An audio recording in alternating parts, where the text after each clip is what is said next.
Is it lawful for a man to divorce his wife? Take my lips and speak through them. Take our ears and hear through them. Take our hearts and set them on fire with love for thee. May I speak in the name of the living God. Amen.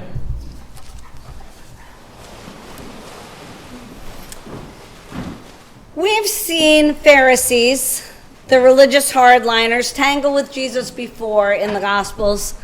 They find this upstart rabbi with his rabble following vexing, to say the least, and set out to test him, discredit him, or at the very least, hope he'll talk himself into a corner. Some of their challenges seem obscure to us, but not today. Today, they pose a question as hot now as it was when they asked it. Is it lawful for a man to divorce his wife? Why do I keep getting all these lessons? Last week, it was cut off your leg if it causes you to sin. This is just fun times. What do we do when relationships break down? We see a lot of that going on in our world, don't we? I mean, everywhere we look, we find people thrust onto one side or another. Racial and ethnic divides, immigrant, migrant, and native-born divides, divisions between Republicans and Democrats, blacks and whites, women and men, love and war. It seems that wherever two or three are gathered together, there will be problems. We see relationships in pain in the lessons for today. We see Job, having already endured the loss of everything else, lose his health and be reduced to scratching his sores with a piece of broken pottery as his wife asks him, "Do you still persist in your integrity? Curse God and die." But Job refuses. He won't divorce himself from God. He will not say that he deserves this suffering, and he will not rid himself of the problem by getting rid of God. Shall we receive good at the hand of God and not receive the bad, he asks. With legendary patience, Job holds the two anguishing realities of good and bad intention. He refuses to let go of his relationship with God while refusing to let God off the hook. God is here somewhere, says Job, and I intend to find him. And most of us know something about the struggle of Job, don't we? Because looking around, most of us have been around a while. And we've endured the loss of many things. And yet we're still here. Job embodies a radical commitment to relationship. Looking at us, I'd say maybe we do too. On the other hand, here are the Pharisees asking if it's possible. Is it permissible to break commitment? Is it lawful for a man to divorce his wife? And Jesus responds to their question, as he often does, with a question of his own. What did Moses command you? And they say, well, Moses said, allowed a man to write a certificate of dismissal and divorce her. It's only because of your hardness of heart that Moses allowed this, said Jesus, because from the beginning of creation, God made the male and female partners to be friends. The Pharisees are looking for rules, and Jesus, like Job, is looking for where is God in this. From the beginning of creation, men and women have formed relationships with each other, and some of these have been incredibly fruitful pairings, physically, emotionally, spiritually, and some, not. And some have been downright destructive. Over millennia, human beings have tried to address that reality with both, integrity and compassion.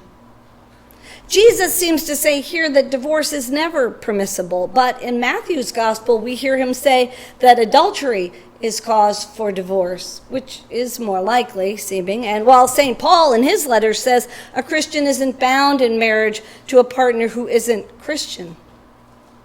So even within the New Testament itself, we see struggle around this. Integrity, compassion. Even what constitutes a lawful marriage has changed over time. The Jews believed that exclusively monogamous marriage was preferred, but the Jews are wonderfully practical people. Christians can get we can get really theoretical and kind of airy-fairy. The Jews have their feet on the ground. I spent a year, as you know, in field work in a synagogue, and I love so many things about their tradition.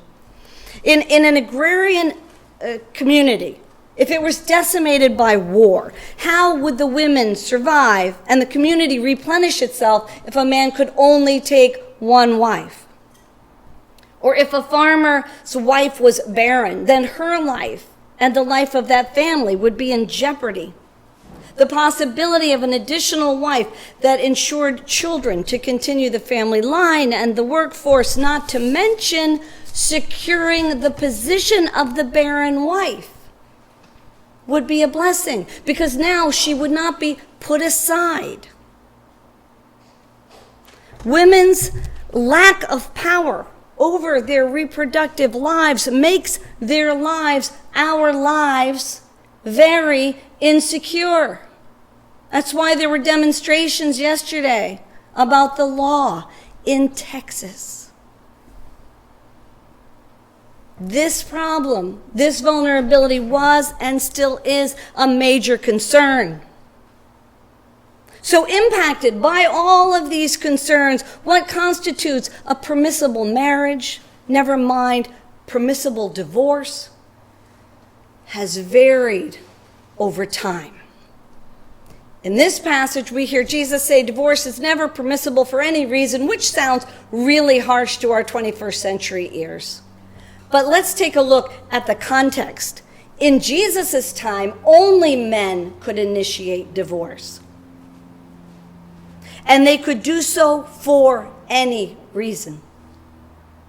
A man could write a certificate of dismissal, put it in his wife's hand, send her out the door if he didn't like his dinner. Women were considered property. They had no rights. Therefore, men could never be judged guilty of adultery, whereas women could. And of course, there was no such thing as alimony. There were no, community property assets to be divided. Divorced women had no means of support for themselves or for their children. So divorce was a calamity for women and pretty cost-free for men. To the degree that marriage was insecure, women's lives and the lives of their children were insecure. This is a justice issue. It's in this context that the Pharisees ask, is it lawful for a man to divorce his wife? And what Jesus hears is it lawful to put your wife and children out on the stoop for any perceived transgression, great or small, and then let them fend for themselves? That's why Jesus sees divorce as being a matter of a man's hardness of heart, and I do mean men's. Jesus, though, turns from the language of rules and what's permissible about breaking up marriage to saying, wait, what is God's intention for marriage in the first place? Let's lift our sights here. God's intention for human beings in creation from the beginning, he says, human beings were meant to leave their parents to become one flesh, eternally joined together by God in a partnership. What God has joined together, let no one separate.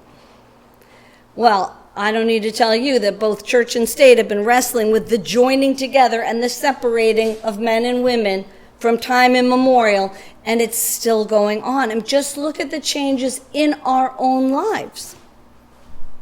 In the United States, interracial couples could not legally be joined together in holy matrimony until 1967.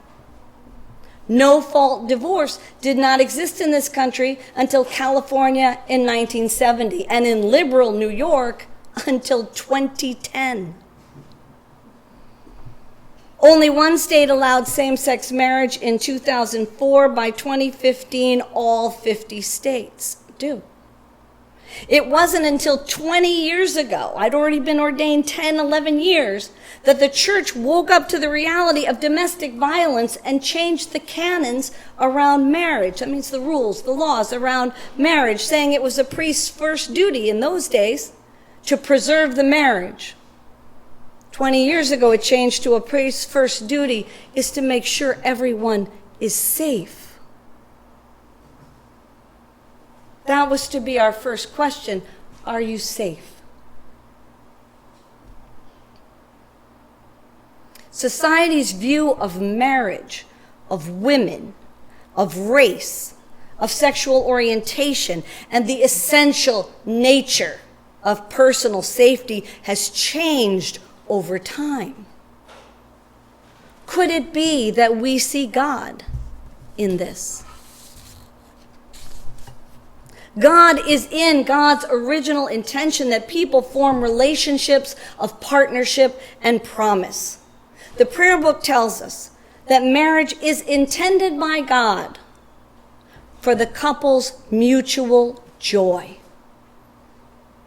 That's the first good of marriage in the Episcopal prayer book. And you know, praying shapes believing. You want to know what we believe about anything? Open our prayer book.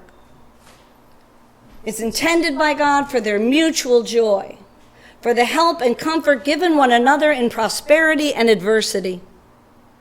And 3, when it is God's will for the procreation of children and their nurture in the knowledge and love of the Lord. Therefore, it goes on to say, marriage should not be entered into unadvisedly or lightly, but reverently, deliberately. And this is what Jesus is saying about divorce. It should be done reverently, deliberately, not unadvisedly and lightly because you don't like what you had for dinner. Marriage is an extraordinary covenant with the grace and power to call forth from us all that we might become, all that God intends. And that is its intention from the beginning of creation, because such is the absolutely transformative power of sacrificial, self-giving love. Sadly, what God intends isn't always what happens. Life is both beautiful and broken. We aim and miss. That's what sin means. You know, it's an archery term, that we aim and miss. And we fall short in marriage, as we do in most things, from the vision that God intends. Divorce is meant to be a means of mercy, a concession that mitigates harm, because keeping bad marriages intact does not make them good or life-giving. God's intention for us is generous-hearted, forgiving, life-giving relationships of every kind on every level: marital, societal, political, emotional, environmental. God isn't mad at us for getting it wrong in life. God isn't mad at us. If you've gotten divorced, it's okay. God loves you. God is here with us with forgiveness. This is why God came among us in Jesus Christ. Long ago, God spoke to our ancestors in many and various ways by the prophets, said the letter to the Hebrews. But in these last days, he has spoken to us by a son. First, God told us. Now God shows us by a son who came in love, by love, for love. All's not right with the world yet, says Hebrews, with wonderful understatement. But we do see Jesus. We do see Jesus. If someone tries to weaponize this passage for you, you can tell them, I see Jesus. We do see signs of the presence of Christ. We live in a mixture of the sacred and the profane, the holy and the corrupt, the joined together and the broken apart. It's true of our marriages. It's true of our relationship with God. It's true of our relationship with the earth in this season of creation.